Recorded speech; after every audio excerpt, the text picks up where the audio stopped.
you? Sure. So aggressive. Sure. You know, like mean girls talk, like, sure. Yeah. We spoke about this one podcast, but like why they all have like a specific voice, you know? Yeah, I remember what I said and you were like, what the heck? Yeah, you were like, next year. Next year, I'm going to be like this and this, you know? I do think that I searched this up after. I do think that skinnier girls have higher pitch voices. Oh. And like, I feel like that plays a factor into it.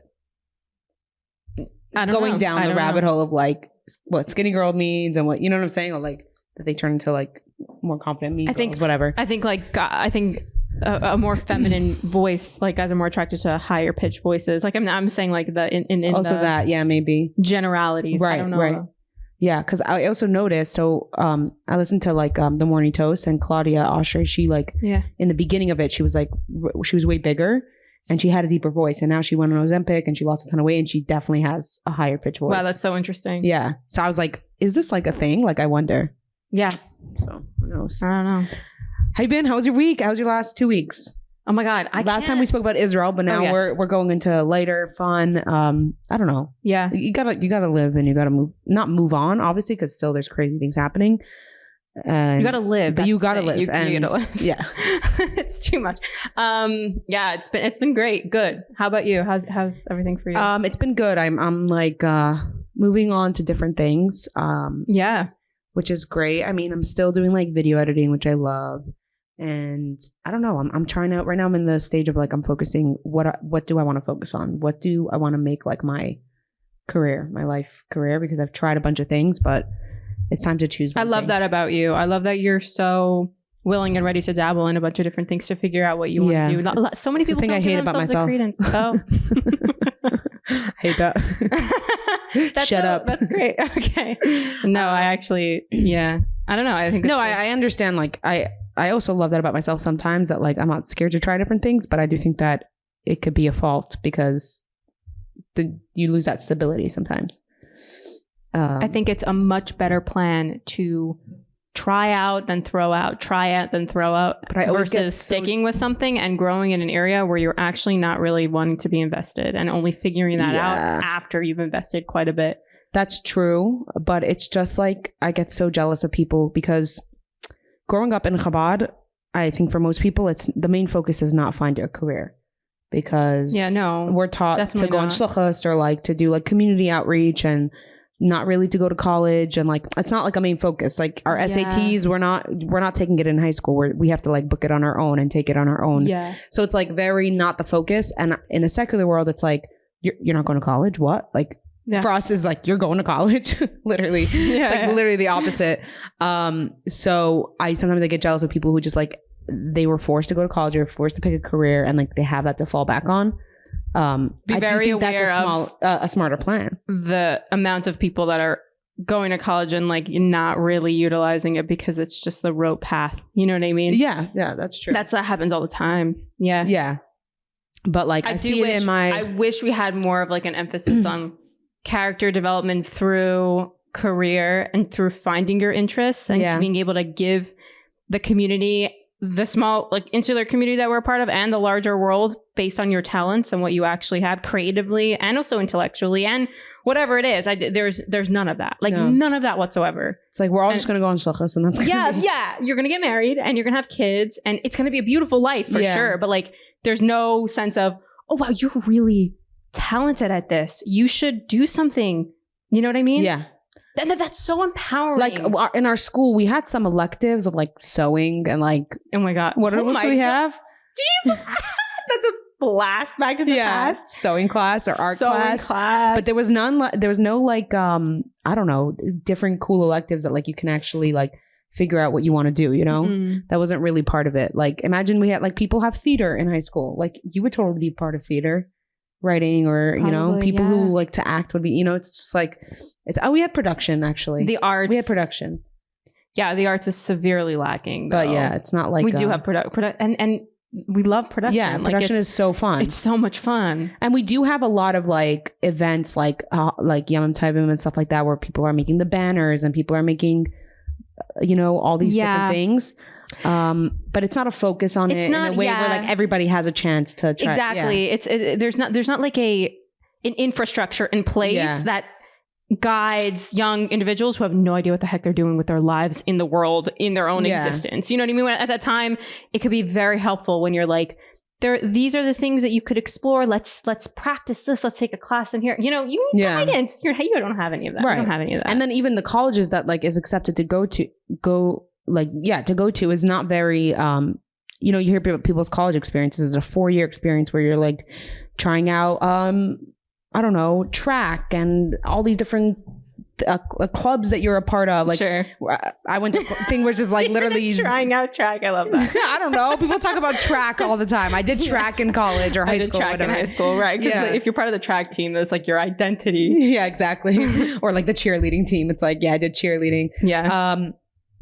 And for us, it's like college is like, I mean, you went to like Brooklyn College, but we're not going to the dorms. We're not like going, you know, which I definitely hear the argument for that. I think it's a very, very secular crass place. And like it could be like, and the professors are very anti-religion. And you know, if you hold religion as values, you don't want that like imbued is a word, yes. Imbued in your child. But well, at that point, you know, I would say that they're not.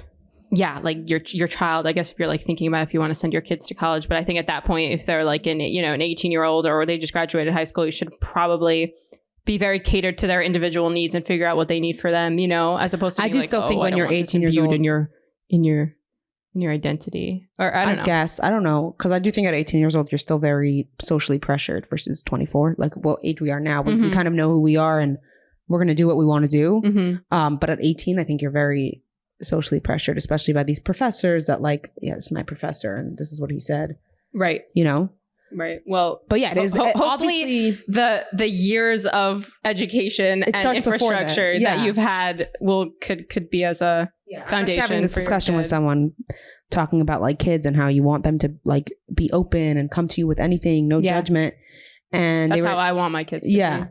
And they were saying it's like it can't just start at 16 years old. They're starting to do these things and you want them to come to you. It has to start from when they're a kid. You're not like judging them for things that they do, and you're showing that open space, whether it's like between you and your spouse, whether it's between, you know, anyone that comes to you and shares with you something that might be shocking, like showing it starts from a young age. It can't just start from when they're 16 and they're trying weed and you wanted them to come to you and tell you about it. Yeah, you know? totally. So yeah, that's of course. Yeah, totally. Okay. Wow, that was that. We rolled into that from asking how your week was, right? Okay, awesome. We rolled into that because we were talking about how like I'm all over the place trying different things and how like that's right. Yeah, sometimes you have to like backtrack. Like, how did we get here? Yeah. I'm just trying to think of my week. You know, I don't know why it's so hard for me to remember like very present events. Yeah, this week flew by. This week, sure. I feel like time has been passing really fast and slow at the exact same time. I think it's whenever it's the transition between summer and winter. Oh, interesting. Or fall and winter. I feel like it just goes by really fast because like suddenly it's getting dark outside really quickly and you're like, well, like I don't know if that makes any sense. I think it does. But I feel like it just why not? What do you mean? We don't need a logical explanation, but it makes sense. I'm really excited because my film is finally oh my God, tell us about it. I'm really, really Do you want to talk about like what the film's about? No. Why? I do eventually once it's out and whatever. Fine. But it's really... I can't wait to see it. I'm so She's been working on this for so long and you've been editing it and everything and it's just such a cool experience. It's so cool. Yeah. I'm so proud of it. So it's being debuted at the festival that of the fellowship that I'm a part of. It's going to be debuted in November, like towards the mid-November.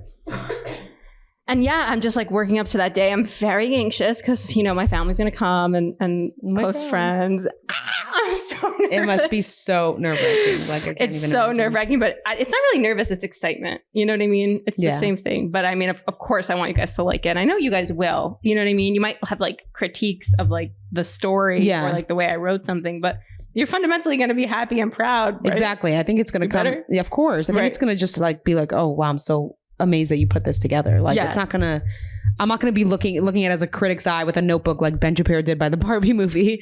Like I'm just gonna be like, you know, this is amazing. And obviously like I think I would enjoy like you're an amazing writer and in comedy and everything. Like I think it's gonna be great, but we'll see. I'll let you know if I don't like it. Yeah, like, you it will. sucked. You know that episode in Friends where like Joey does like a play? No.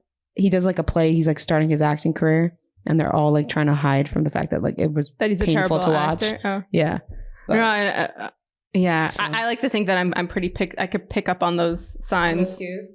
Yeah, because I'm already pre-positioned to pick up on those cues. You know, you're like, see them when they're not there. They're not there. Right. If they're there, I'm out. Like, Yeah. I cannot be in that space. Yeah. So yeah, that's happening. That's a big thing that's like coming up in my life that I'm pretty excited about. Yeah. What's a big thing that's coming up in your life that you're excited about? A big thing that's coming up. Well, or it's not even a big thing. Well, now like I stopped doing like my everyday thing that I was doing before. Like I have more time to focus on different projects that I was doing. One of those things is like catering food wise. So like I have something coming up with that. That's what I was busy today figuring out. Hopefully it all goes well. But yeah, that's just a new venture, new area that I'm dabbling into. See if I'm capable of doing that. It's pretty cool. I honestly love baking and cooking, and like she wants all these like it's basically a birthday party, so she wants these like themed cupcakes, these themed stuff, and so like I'm like, okay, I could do that. I'm just like, that's sick. Yeah, that's so cool. Of course you can do that. Yeah, so you could do like anything. Yeah, I really feel like you have so many like talents. You're very like entrepreneurial and you're very business minded. So it's like. I don't know if I'm business minded though, because business minded would be like waking up at 6 a.m. and like having lists and being very structured. You think so? And I'm not like that. I think that's my number one issue, because I am business minded in the way that like, no, I can't sit at a desk and I don't think I could do a 9 to 5. But I want to start something myself and I get passionate about these things, but like the structure part is what I struggle with. Yeah. Like I wish I could just wake up early, but I sleep and I wake up and it's 10 o'clock. I'm like, how to get to 10 o'clock? I'll put an alarm. And like my sister started going to the gym at 6 a.m. And I'm like, yeah, totally, I'll join you. Every single night I'm like, I'm joining you guys tomorrow. Tomorrow's for real.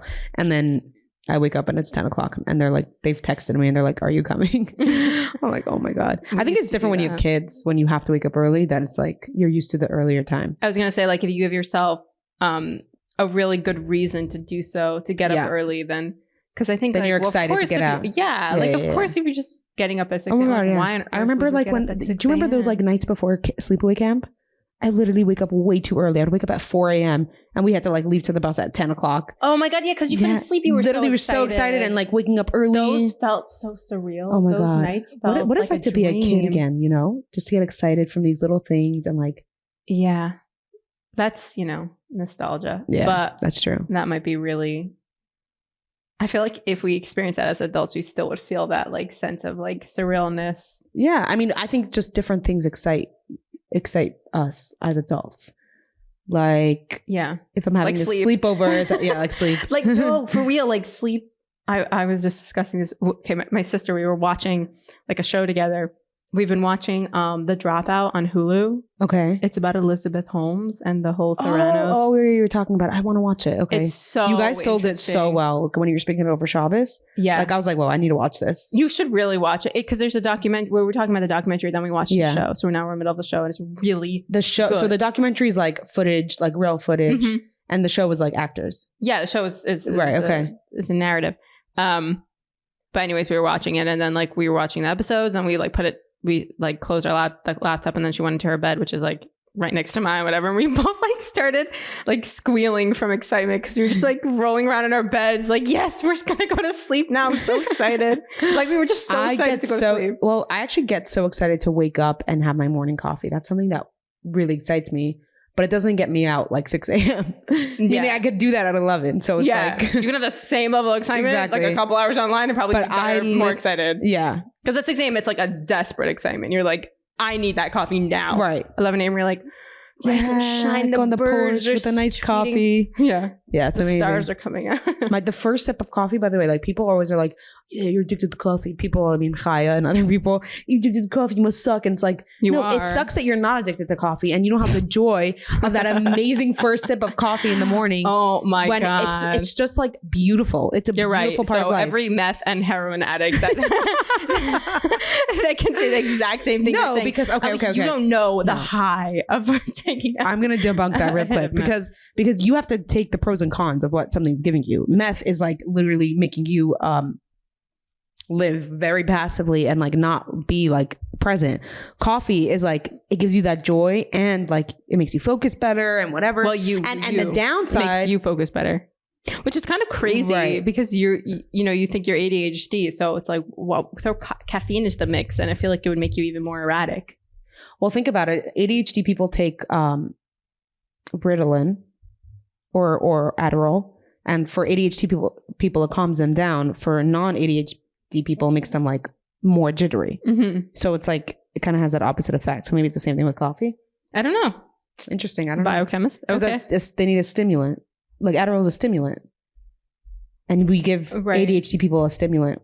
Seems opposite. Seems counterintuitive. But interesting. I wonder if like caffeine is actually better for ADHD I wonder. people. I really wonder. Yeah, it's interesting. Yeah, we just came up with a random like scientific conclusion here without any research, without any hypothesizing. We literally did observation, hypothesis, conclusion. Yeah.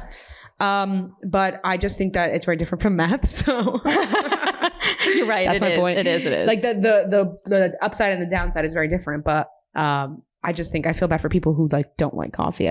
You're missing out a real big joy. No, I mean, I love coffee, but I'm very aware of the negative downsides that it has. And so it dehydrates you. Most people don't drink enough water because they're literally filling up on coffee. And it's also, it increases anxiety, and you get dependent on it. I know, to the point where people have like severe migraines when they don't have it in the morning. Yeah, so that's definitely the downside of it.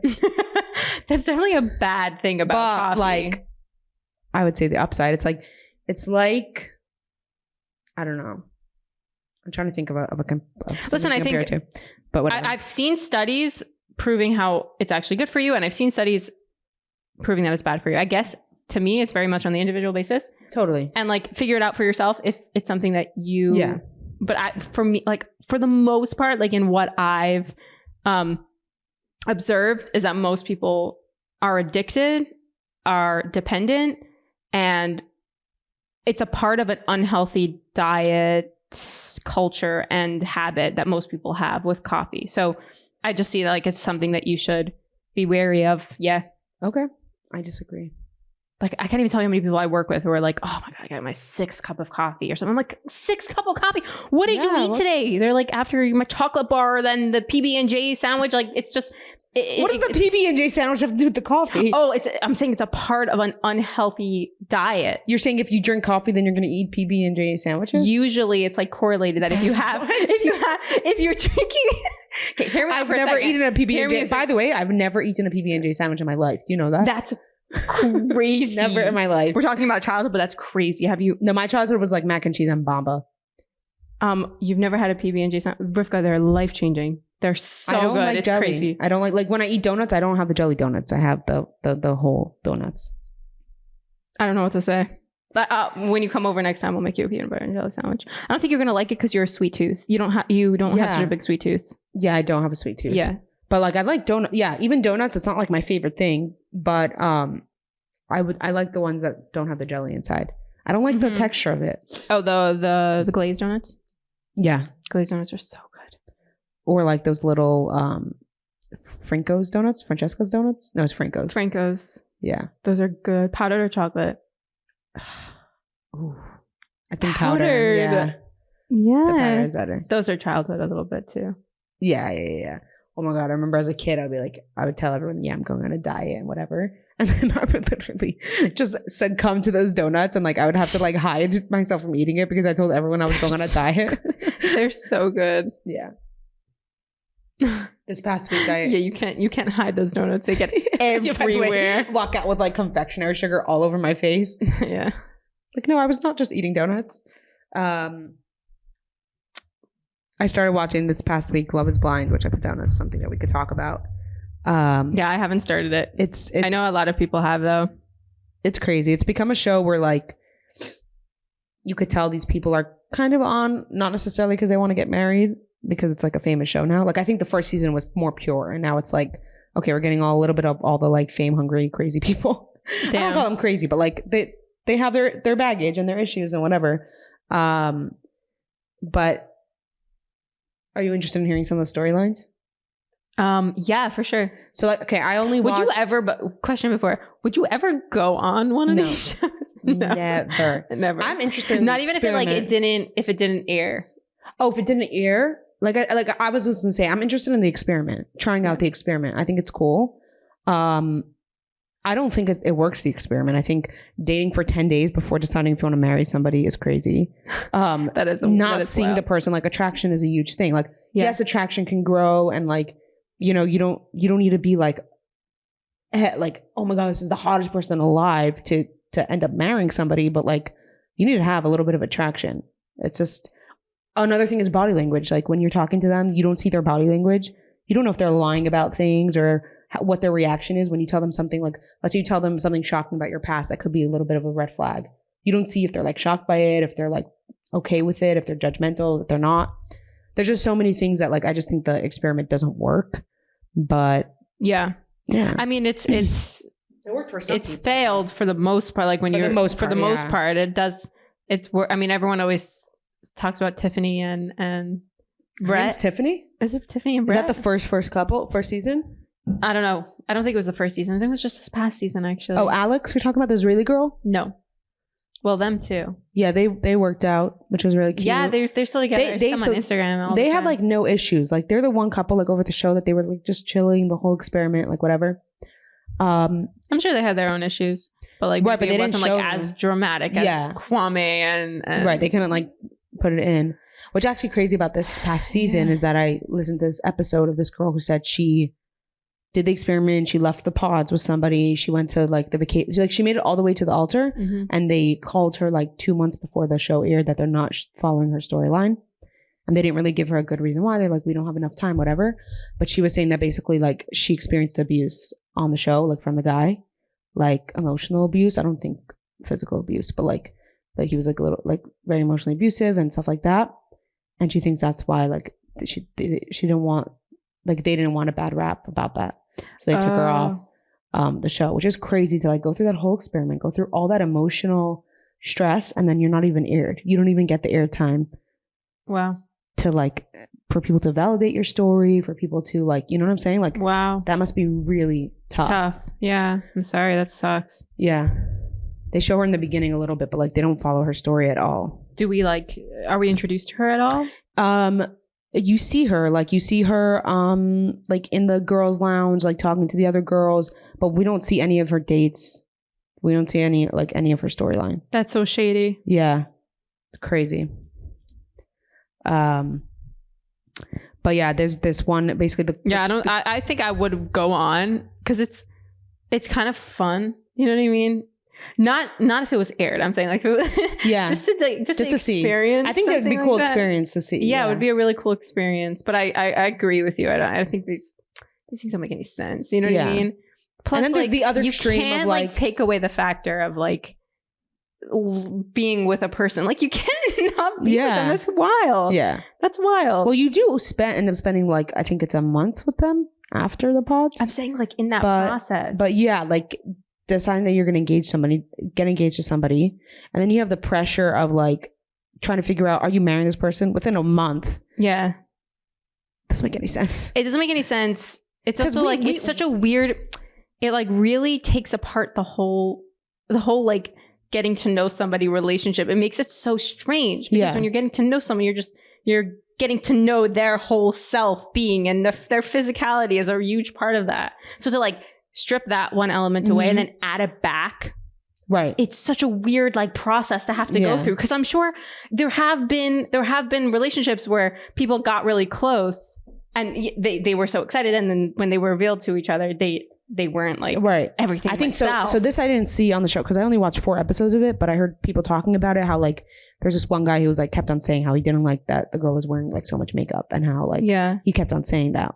And it's like, that's something that you should get to know about someone earlier on before you get engaged to them. Yeah. You should know that they are a little bit psycho when it comes to like controlling whether you're wearing makeup or not, you know? Yeah. Like whatever. It's just like, There's just one guy on the show who just wears red, white, and blue, like just wears American flag stuff. You're joking. No. Like the first episode, he's wearing like American flag socks. It's like, okay, a little bit like subtle. What do we get? Next episode, he's wearing like a shirt. Like consecutively more crazy. Yeah, and then like one episode, he's has just like naked with body paint. No, I wish. He has like a. Yeah, you do it. No. I'm not saying because you saw. I'm just saying that would have been like really entertaining. He has like an American flag like on his. He's on a date like in the pods and he has an American flag and he just starts crying because I think he starts talking about his like past, like his mom was like very, he had a hard relationship with his mom, whatever, and he just takes the American flag and he's like blowing his nose into it, wiping his tears, and then he like just like puts it back on the couch, like shakes it out, puts it back on the couch. Oh, like wow, nice. this man is like loving the American flag. It's just the wildest thing to see. But what was I gonna say? So it's a good the craziest storyline about it that everyone was freaking out about is that they basically casted a bunch of people and only when everyone dated each other did they realize that 2 people dated each other in the past. Oh. Yeah. And so and what the craziest thing is that girl, so these two people dated each other in the past. Okay. And then she's dating somebody else now, like in the pods. Okay. And he's dating somebody else. But she is very close to the girl that he's dating. Like she becomes very close to them and she keeps on like hinting to it. She's like, I see myself in you. She's telling the girl who's dating the guy that she dated in the past. You following? Yeah. So she's like getting close to her and she's like saying like, I see myself in you and like he has to do better. And she's like saying all these things. And then like when she finds out that happens, because the guy tells the girl he's dating, like Lydia, I dated her in the past. She like freaks out and then she's like talking to Lydia about it and Lydia's like, oh my god, like it's crazy, like I wanted to tell you but I didn't want to ruin the experiment. I don't know what she was saying. And then like she's like, okay, but I just don't want to know like much about, like I want to figure out everything about him myself.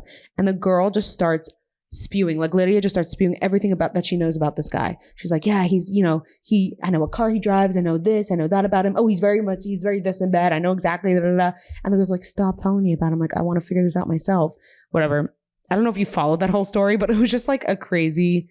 I feel like this is staged. It could be staged. I mean, like they claim that they didn't know, and that of course they'll claim that. Like, yeah, right. I know a lot of people are saying that they know. I mean, I know because I mean it's reality TV, so they have to. Yeah, that's the background of it. They have to. They have to create these storylines. It's almost eerie because I feel like there's a level of prediction that you have to have with these people that you're bringing on the show as if they're characters in a story that you're going to set them off on. And that's kind of creepy because it kind of shows how, do we really have that free will that we think? Or it's like, well, you know, how can you be sure that Lydia is going to befriend this girl and that they get, but they just, I feel like they figure it out to a T. The producers are probably like, you should go speak to Aaliyah. Yeah. But years before type. And then they, you know, it's diabolical. It's creepy. Yeah. It's crazy. But they obviously have to find people. I'm sure they're not casting people who are like super on. I mean, there were some people in the past who are like super on it on the ball and like very smart. I feel like they have to throw in those people too. They have to find the little bit of like the unstable people. No, they have to. Yeah, majority of them they have to find crazy drama because they have to sustain an entire season, and then they throw in like Brett and Tiffany. Look, it works for them. Look at these normal Alex. They have like 2 successes and like they like keep on referencing and we like that. hold on to them because I wish you watched the normal it so couples I could, are so normal. The normal couples are like, you could be in my like apartment, like you're normal, you know? Yeah, and you're just like, maybe this works, and then you're like, no, it doesn't. Yeah, and one of the stories that came out, I didn't watch that episode. Yeah, I'm planning on finishing it, but like one of the couples, Stacy and Izzy. So like Stacy goes to Izzy's apartment, whatever, and he only. Sorry if this is distracting you. No, I mean, are you apologizing to me? Yeah, I'm apologizing to the greater our Between Two Worlds podcast community. Rivka's sister made an amazing sourdough. Can I taste it? Yeah, for sure. Is it really that good? Do you like the crust or the inside? Inside. I'm the person who like literally scoops out the inside of a challah or like sourdough. Oh, you like turn it around and like I literally empty. make it hollow. Yeah. Yeah, I like the crust part. So really? Perfect match. Yeah. Perfect. Okay, this is probably really annoying for listeners. Oh my god, it's so annoying. It's literally annoying for me. Perfect. Oh, so it's sourdough, so it's like it's like sticky. So basically Stacy goes to Izzy's apartment and he only has like plastic cutlery and she gets like pissed about that. Like, why is he so cheap or whatever? Oof. And he also has like a bad credit score. So it's like all a buildup of things, whatever. And then like after he said... Wait, don't tell me because I want to watch it. Okay, fine. But he just said this in an interview. He was like, yeah, I had real plates. Either they told me to take out the plastic or something like that.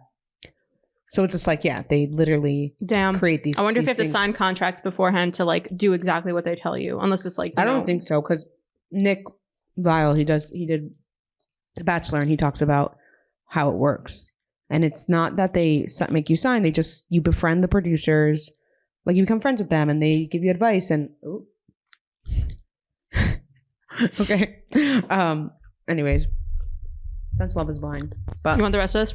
I wish you watched it so you could see like what are you talking about? Like we can like literally like dig into analyze. But maybe if you watch it this week, we could talk about it next time. I'm going to finish the Dropout with Sarah, but afterwards.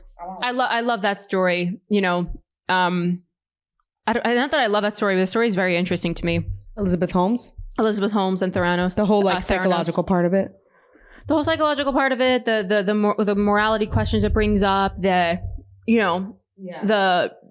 idea of innovation and Silicon Valley and trying to create something that, you know, is going to change the world. You know what I mean? Like it's just it's an interesting documentary.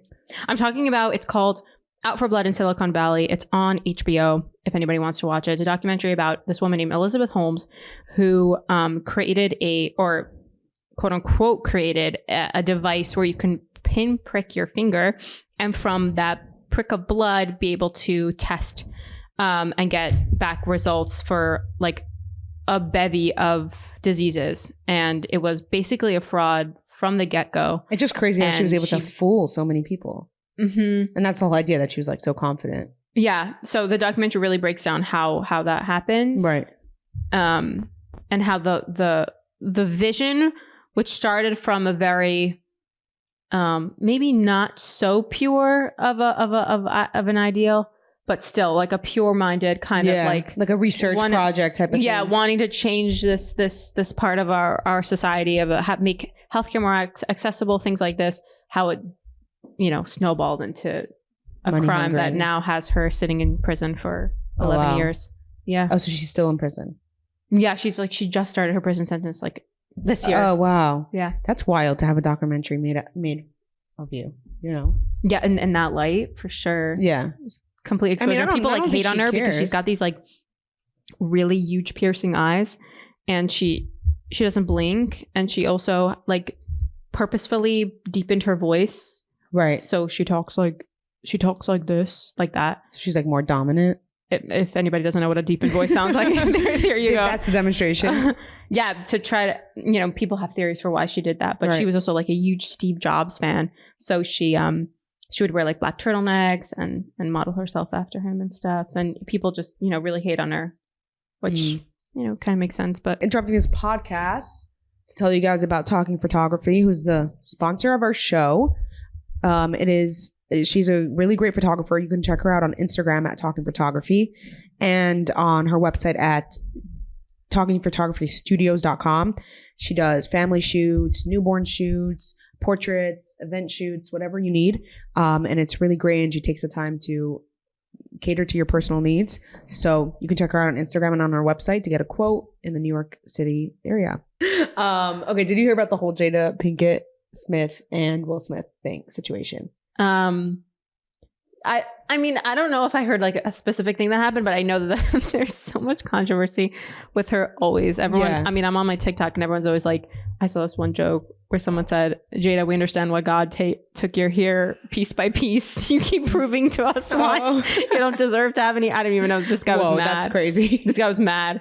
I don't know. She's she's a little bit like, I don't know. She reminds me of one of those people that like we knew in high school or like in our grade. That you have an eyelash. Where?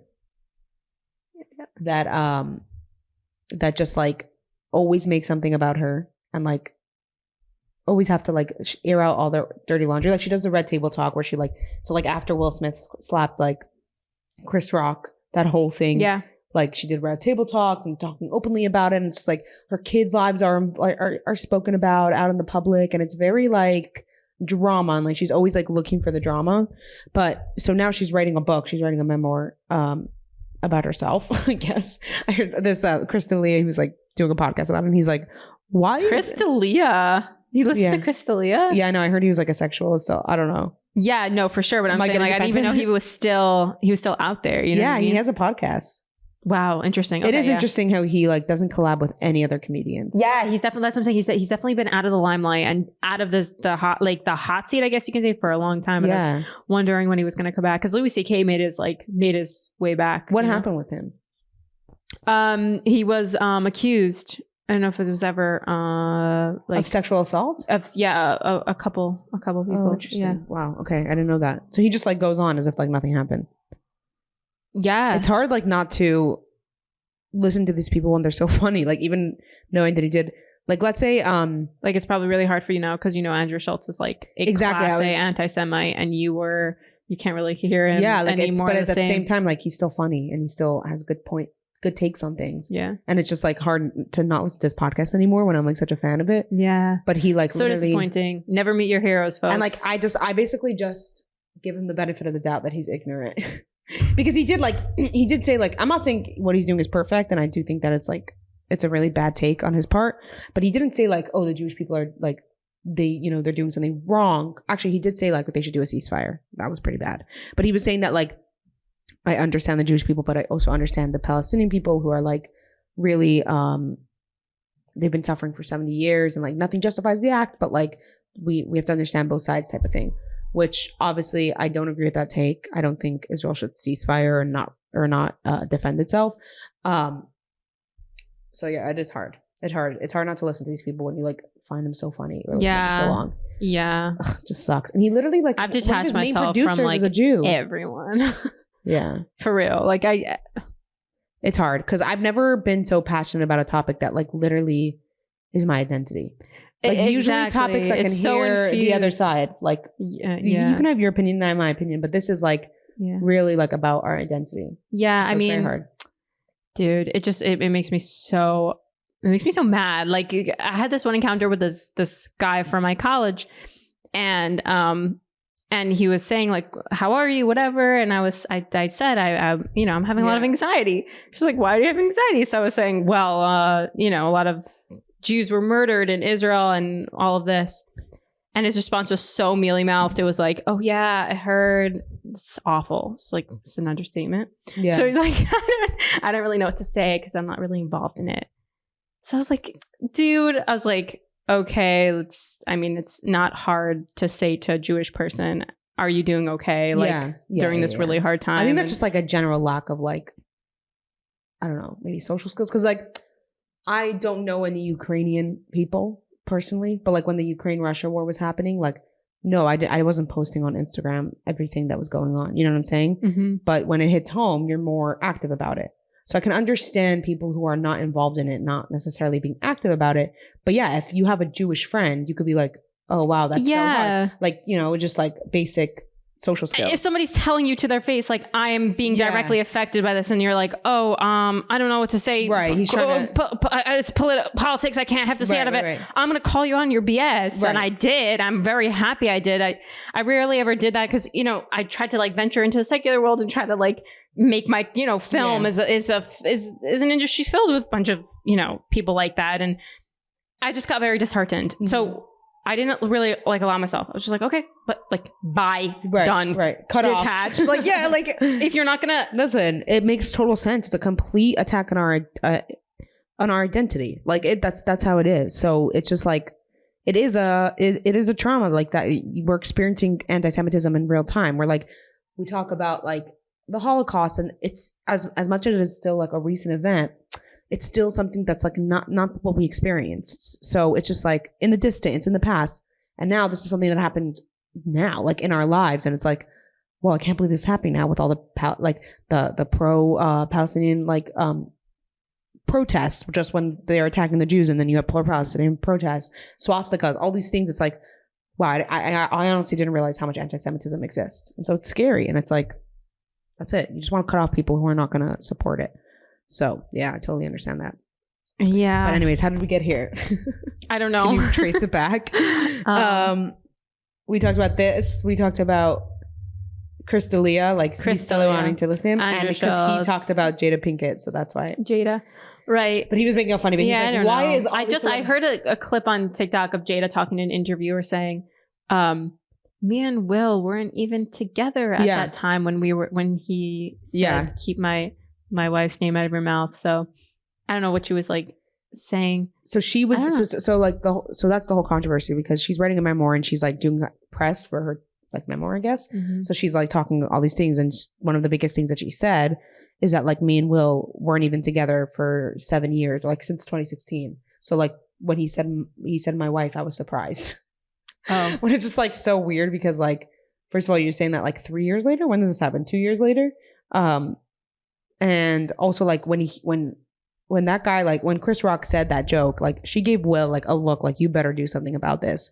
And that's when he got up. Like first Will Smith was laughing, then Jada was like gave him a look, and then he went up and slapped Chris Rock, which is like so wild. Like, can we like throw back to that moment? I remember like still like hearing that news that like Will Smith slapped Chris Rock. And I was like, what is going on? Is this a joke? This is a bit like that was so crazy. But like he literally just went and smacked him. Yeah.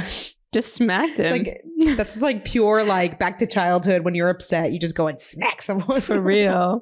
Yeah. Can you imagine being in such a rage? Or I seriously cannot place myself in an existence where you're just entirely forgetting about the literal like thousands of people that are watching you and you're march on focused onto one thing. You're so enraged that you're just gonna go smack someone in front of them. Smack the person who's hosting the event that you're in. Like it's also like wild. The Oscars are supposed to be like so like bougie and upscale, and like these things don't happen. Like everyone's in their like really pretty dresses and like tuxedos, and it's like somebody slaps somebody else. Like what? This is all a joke. Like it's literally like these. It's just brings out the lunacy of like the way we put elites on a pedestal. Yeah, exactly. And it's like they're just all humans. Oh, smack each other up. Yeah. They might be even more messed up. I don't think I've ever smacked a stranger. Not that that's like a really cool thing to brag about. I've never like... you're playing like Never Have I Ever, and you're like, I've never smacked a stranger. I have never smacked, punched, or like gone physical with a stranger. I don't think My sisters, that's another story. They got physical with a stranger? Oh, I'm saying me getting physical with my sisters. Oh, yeah. That's different. In a violent way. That's different. That, you can't explain. We like can't explain beat each other up so bad. Really? Still? No. Oh, okay. Why are you misunderstanding me every which way? You said we beat each other. You didn't say we would. We beat each other up. Oh, like a past tense. Yeah. Okay. You didn't see my little hand gesture there. Yeah. We beat each other up pretty bad. The jealousy that's like, I don't know if it's jealousy, but like the anger you can have towards a sibling, and then like the next minute be totally fine. It's the wildest thing. You also like hurt them. You know what I mean? Yeah. And then like you want to like. You want them to feel your rage. You want to like, feel I'm gonna strangle you. Yeah. Because like the worst is when pinching, sisters are just like they just don't understand. Like you're angry and they're like, why are you being angry? Like what? Like you're being a brat, whatever. You're just like, I'm so angry. I just need to be validated. Oh my God. Like it's actually insane how much you can do by just validating someone's anger. Validating someone's emotions. 100%. I think that's literally like all of it. You know what I mean? It literally comes down to that. Like, yeah, someone could still be frustrated, but if you validate it just de-escalates everything. And then you can have a normal conversation with why they're angry and everything. But I think a lot of people also are out for like apologies. They want to feel respected, and that's part of validating. Like when you're apologized for something, it validates like, okay, I understand that you're upset. Like I apologize. Like no, the two separate pieces. I think that validating and apologizing, because you always hear the people say like, oh yeah, I'm so sorry that you feel this way, and then people are like, well, who cares? I'm looking for an apology, right? Don't apologize for how I feel. Exactly. But like, which is very frustrating because, like, personally, personally, let's take it to the personal for a second. Yeah, I will always validate someone's feeling and experience and truly deeply understand what they're going through. But like getting an apology is you admitting that what you did was wrong. But that's not the same thing. It is the same thing because, okay, if you validate someone's feeling but you're not apologize, it comes off as inauthentic. You're not actually validating. You're just saying this to shut me up. And that's even worse than not validating at all. And then if you apologize without validating, it's just like you're just apologizing to shut me up. But if you use both, I don't think so at all. It's I don't think so at all, because I think there are so many cases where people won't even give you like the space to allow you to experience whatever you're experiencing. And it's safety when someone's like, that makes sense that you're feeling that way. Yes, I can see that. But also, here's my experience of it. And I don't necessarily think mine is wrong. And your experience is not necessarily right because you feel right in it. I feel right in mine. You know what I'm saying? So you can have that mutual understanding. It's not for me to like shut you up. I'm not trying to say, don't like, oh, okay, I know I need to say this. So like, it's really not that. It's like, you can try to come to a conclusion, but like, people who couple those things together, you have to understand that they're not the same thing. That's what I think. Yeah, because these things are complicated. No, not necessarily if somebody is blamed for something doesn't mean that they actually are wrong. Right. It's just because like subjective. There's a victim. Yeah, there's like sure. It depends on the situation. It depends on the situation, but like maybe I'm wrong. No, I understand what you're saying, that if you don't feel like you did something wrong, then like why should you apologize? Because you're not gonna like, because apologizing is saying like, I'm gonna try not to do this again. Yeah, exactly. Like you have to take apologies and sorry seriously. Yeah, that's how I see it. It's so you like try as much as possible not to do it again, but like. Yeah, I'm trying to think because but then like, you have to feel certain emotions when you say I'm sorry. Like not you have to feel, but those are the emotions. You feel like, guilt, right? If you actually did something wrong, you just feel a sense of guilt to prevent that feeling from doing it again. Like there has to be a prevention. Yes. You can't just be like sorry. But can we talk about in terms of a relationship? Like in terms of a relationship, what you need to do is like, let's say you need to compromise what you would normally do. So like if I would normally speak to somebody like in a very blunt way, and I don't think that there's anything wrong with that, but somebody who I'm in a relationship really doesn't appreciate that, I need to work on to fix that. And if I do it, I can apologize that like, oh yeah, I actually know that hurts you. If it's the first time that someone's ever saying like, I really don't appreciate that, you could say, okay, I didn't realize, I'm going to try better for next time. But like when you're in a relationship with somebody and you want to like cater to their needs, beyond like within the scope of reasonability, within the scope of reason. Mm-hmm. Is that a phrase? Within the scope of reason. Like obviously you're not going to go above and beyond and do crazy things that are against your values. But like when you're in a relationship with someone, a friend, a boyfriend, a husband, whatever it is. And you care about them and you want to make their needs feel seen. If you know that they don't appreciate something and you do it anyway, even if you don't think that it's necessarily bad or wrong, you can still apologize for doing that because you're going to try not to do that because it hurts their feelings. It makes them feel invalidated, whatever it is. Yeah, no, totally. That nuance could be there. I think that's where it comes from. But then it's also, it's not wrong. And you're not. But that doesn't, apologizing doesn't mean that you're saying like, what I did was like, that made me a bad person. But it's like, you could still be wrong. Yeah, you could still be wrong in the terms of the relationship. Yeah. No, I mean, I totally hear that. And I think that's a beautiful way of looking at it, as in like, you want to make their needs valid and you want to cater to them as well as them catering to you. I guess I just don't like, I don't need to reiterate. I agree. I think that's, it's within the scope of a relationship. So you can do one thing to somebody else that would be considered totally not wrong and do something to someone else that is considered wrong because it's about the relationship and what they need.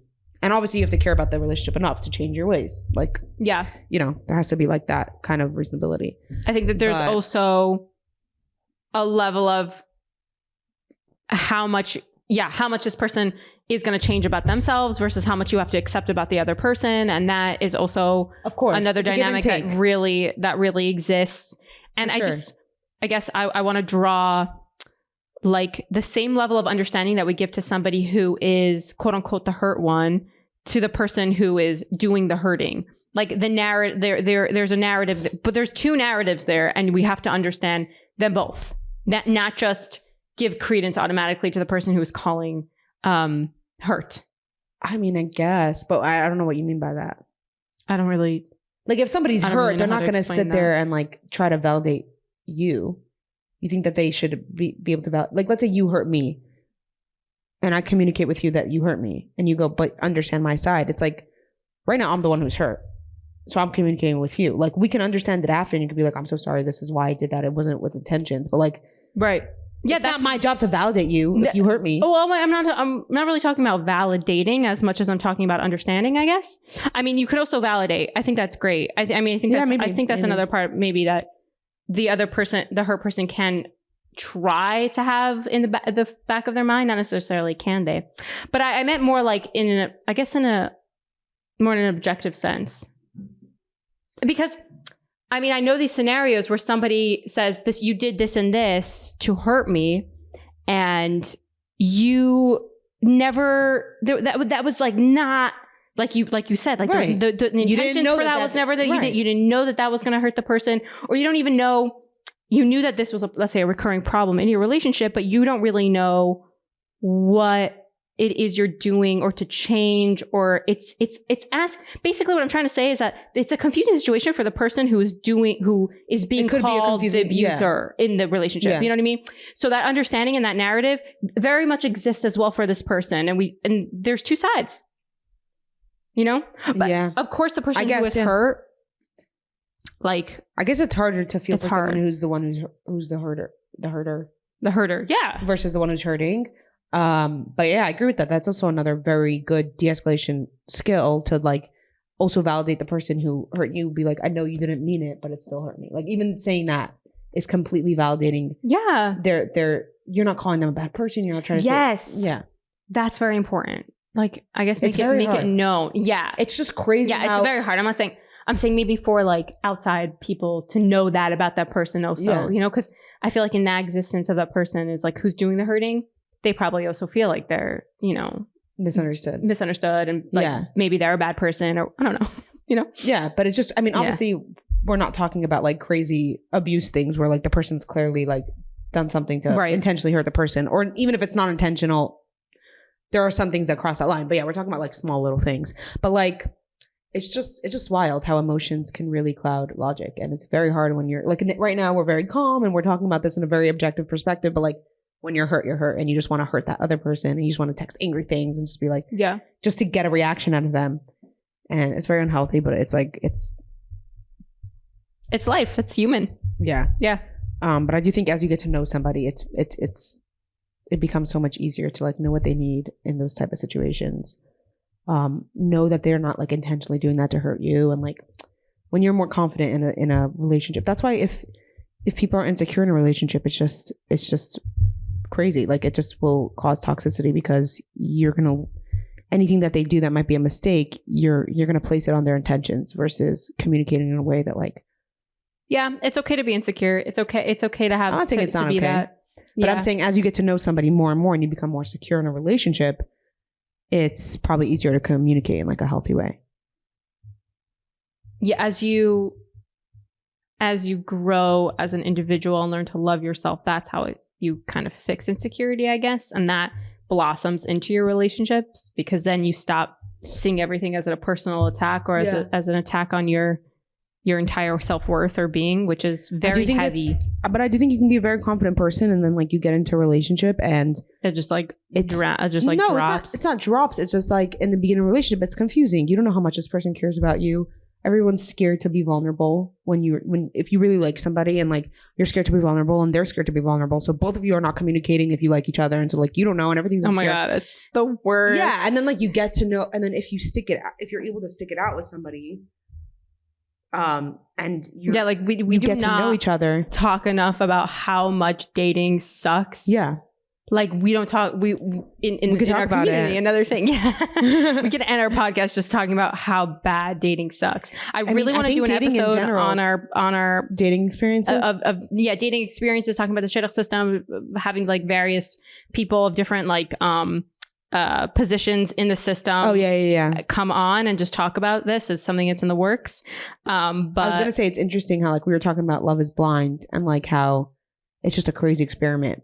And even with our standards of dating, like how you're dating for a month, 2 months, and then getting engaged, it's still like even crazier to do Love is Blind because like I remember first watching it and being like, oh, this is like similar to the shidduch system where you're blind dating and you're not necessarily getting to know you're not dating for someone for like a year or 2 years, but it still like takes away so many of the factors that like we still have here, at least like seeing the person. Yeah, at least we can like see the person. Not dating for 10 days, dating for like 2 months or 3 months, or a month. Or like, but like it's all, I mean, at least in our community, there are more extreme communities, but in our community, it's like you can decide to date longer if you need more time. It's not like, I mean, maybe you have a lot of pressure. So I have heard a lot of stories where people have like a lot of pressure to get married. Yeah, to make a decision. But anyways, it's very tough, and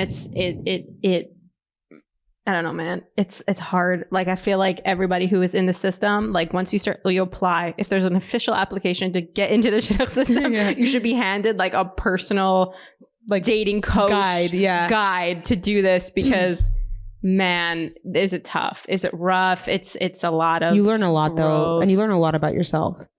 I guess so. Yeah. I mean, it's tough. Every time you grow, it's like, it's painful, I think. Totally. I think that's how, like, we always say, like, yeah, you need to work on yourself. But, like, I really think that, I mean, we had Hard Charlie on, and he was saying that, like, he thinks it's stupid to say that experience is what makes you learn. But I don't think so. I think that's the only thing that's really going to teach you. Yeah. You could sit down and try to be like, this and this and this is what I need to change about myself. But everything's going great in my life. So, like, let me still change it? No. You need to go through. I did learn, though. I had that perspective. But, like, you don't have to start this wheel from scratch, so to speak. Like, don't learn everything the hard way. Like, you have to reinvent the wheel. Yeah, don't reinvent the wheel. You don't have to learn everything the hard way. There are a lot people know stuff. Like, yeah, that's true. People around you really know stuff, and you're gonna go on your own life journey whether or not you really want to or not. Like, for instance, you not going on your journey like of Ramavinu, like staying in your parents' basement for like 50 years is in and of itself like, is that Avram Avinu who's in his parents' basement? No, in like the biblical sense, as in this is, God's like, okay, you have to go, time to get a move on, bro, you know, like, yeah, exactly, like in and of itself, that's a journey. Like, your life will play out as it's meant to, because that's just the way that the world works. But so you don't have to like seek experiences, but I will say, like, I did learn. You don't have to learn everything the hard way. That's it. You don't have to do everything. Yeah, that's true. Stupid. Also, like, everyone experience is different, and maybe it's something I have to change about myself. But I definitely work like that. Like, I need to touch the hot stove, right? Before I really learn. But yeah, you definitely maybe you have to touch a hot stove like a couple of times, burn it, get some calluses, and then be like, okay, I get it. Touch hot stove enough until you're like burnt out from it. Yeah. There was a story of this guy from Vanderpump Rules who he's always an asshole. He cheated on his girlfriends before or whatever. He was basically made a whole plane turn around because his seat wouldn't recline. Oh. And he was like in first class, and he wouldn't go back to a coach seat. And he like delayed the flight for 2.5 hours. Thoughts? Talk about. What are your thoughts? Talk about, what's it called? Entitlement. Yes. Or like, or just being like so far removed from like a normal amount of. Like, F all those people in the back. I'm turning this plane around, and I don't care if they miss their connecting flights. But I feel like for the most part, most people aren't like that. I don't know. Yeah, that's true. There are some people who are just absolutely obnoxious. Like, I think that's a level of crazy. Like, we could talk about our crazy like plane story. Oh, because we made a flight one time, turned back from the gate. Yeah, that's not what you think. It wasn't our choice. We were not sitting in first class. Yeah, and we were kicked off. But we did get kicked off a plane. I'm gonna restart the cameras, and then we'll say that story. Yeah, our story with the plane is basically that we got on a plane. We were in 10th grade. Set the scene. We were in 10th grade, 16 years old. We're going to Las Vegas. First time taking like a French trip anywhere. We literally asked our principal, like, can we miss like these few days of school because we want to go together? And like she was like, sure, whatever. We're going to our friend's house in Vegas. I remember being so excited. Like, this was first of all, it was the most money I spent ever. Like, it was $350 for the flight. It was like saved up money from like, that's it. That's all it was. I'm pretty sure it was like $350. I thought I spent like my entire life savings on that flight. It was like, whoa, we're making a huge purchase. So I know this because, spoiler, we got kicked off the plane. But afterwards, when they're like, should we buy another ticket? We're like, we can't. How we're paupers. Look at it, we're empty pockets. Nowadays, I feel like we would just be like, okay, we'll get another flight. Right. Literally, and they wouldn't put us on another flight, which was crazy. But like, we literally spent so much money on this plane ticket. So I think the real problem was that we went to the airport way too many hours in advance, and so we were sitting. We were playing frisbee in the air. We were doing cartwheels. We were just crazy. And we were at our gate by like various other planes. We were just way too excited for this. Honestly, we were like, that's to Timbuktu and that's to like some other place, and we were just really there way too early. Our demise was that we were too excited. Like that was literally the cause. So when we got on the plane, we were hyperventilating with excitement. We were just laughing, and then I remember there was this lady. We were so excited. We sat down. So we were all like, it was 3 and then one person, and then that one person in a seat with two other people. So I was sitting next to this like blonde lady who was like very, talk about entitled, like just very like stuck up. It was a series of very bad like possible consequences that if aligned perfectly, then we would be at the receiving end of getting kicked off the plane. So we were next to like a SWAP mom. Is it called SWAP? I don't know. Wasp. She was like a WASP mom. I don't even know she was a mom, but like she was just so bitter and like annoyed that we were laughing. And I was just like, why do you care? And then I remember at a certain point, like we were laughing and she was like getting annoyed. And then at a certain point, I like turned to everyone. I was also a dumb 10th grader. Like how we were dumb can you be? We were dumb. Like we were not respectful. We didn't like we were talking during the speech. The speech where they were telling us how to like, you know, survive a possible plane crash. I remember turning to you guys and being like, some people are just like not happy. Like how dumb could I be? And then I remember she telling me like, I'm a very happy person. Like, I don't know what you're saying. And then she called over the flight attendant. She was just like, can you have them move? Like, I don't want them next to me.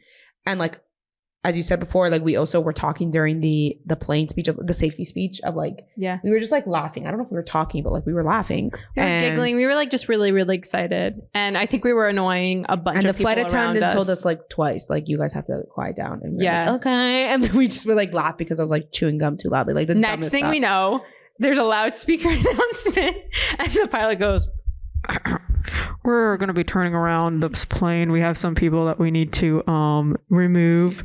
We're like, one of our friends just like we're like, who's going to off the plane? Who's that? This is so annoying. Like we're gonna have to wait longer for our flight. Meanwhile, it's us. One of our friends like just instantly burst out crying, like Goldie. Sorry, Goldie. I could cut it out, but like, no, I'm sure she's not gonna mind. She literally just burst out crying. I remember that, and I was just like in shock. I'm like, I can't believe this is actually happening. I remember also really not like really knowing how to react or what to react.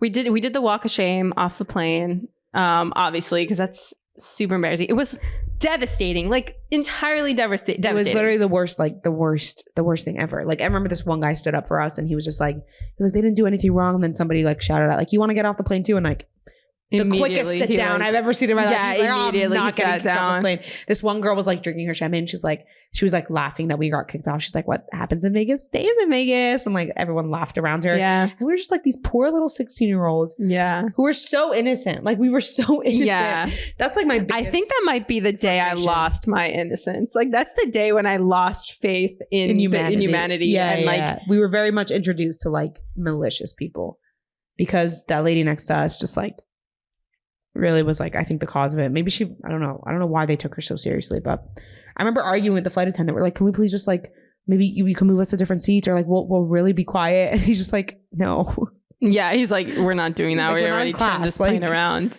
I mean, we literally got escorted by police. You see like these people getting kicked off planes for doing like having rowdy, drunken behavior. And we were giggling, laughing, maybe being a little disruptive. Anybody. We were just genuinely excited. And it was so disappointing. Crushed our spirits. It's crushed us beyond. But we went back 2 years later. I still remember the disappointment of like, the disappointment isn't even the right word because it's a stronger emotion of getting off that plane and then getting out of the airport after the whole hubbub died and then just being like, wow, we're really not going on this trip that we looked forward to for months and months. I remember waking up the next morning and being like, oh my God, I'm home. And like, my it's kind of like a heartbreak. Like, and then any person would be like, what happened? It was like, it was a heartbreak all over again. Having to tell them the story, it was just like, and then nobody believed us that we did.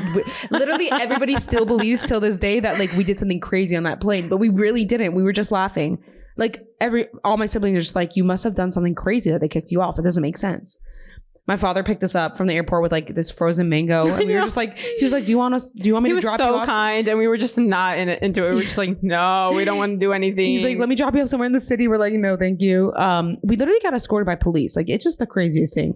We were, and we were like Jewish Orthodox looking girls. Like, we were not gonna do anything. Yeah. You never know. These Jewish Orthodox. Maybe that was the reason. Maybe it was anti-Semitic. I think we were obnoxious and they took it like we were kids and yeah, they took advantage. You Like if know. we were older, like that would never happen. My father had to fight back for I think like 5 months before getting the money back from the airline. yeah, that was crazy. It was crazy. And like that money was everything to us. It was $350. We That's did all we go had. back. We did go back. We went to We Las went back like Vegas 2 years later, yeah. And even think about Connie's family. So like my friend lives in Vegas. That's who we were going to visit. Her family had a whole dinner prepared for us. All her little siblings were so excited. Her parents prepared everything. I know. And we got kicked off the plane. It was like It's crazy. Like it's crazy, you know, picking up the phone and just saying like to your parents, yeah, you're gonna have to come pick me up. It's like you getting expelled from school, but like a million times worse. It was so bad. But at least now we can laugh at it. And like, yeah, we've done many experiences to cover for that. But that was really, really disappointing. I remember that. That was crazy. But this guy made the whole plane wait because of his entitlement. It actually came out later that like he was saying that like the plane was backwards and it couldn't go back up. So the plane had to couldn't fly with a seat not like upright. So like he was like defending himself, but like he could have moved to a different seat like in coach. Oh, his seat wouldn't go up or wouldn't recline. It wouldn't go up, I guess. That's what he says. So there was one story that came out saying that he got off because it wouldn't recline. And then he was saying like, no, it's actually not true. Like the thing was reclined. They couldn't take off with it being reclined. So I got off the plane. But you could have moved to a different seat. To coach? Yeah. But if you paid for first class, then like, so then they'll refund you, whatever. Like you made the whole thing 2.5 hours.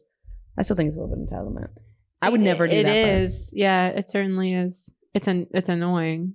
But like, I mean, maybe the airlines. I hate airlines, honestly. So anytime that I can like crap on them, yeah, it's their fault. Ugh.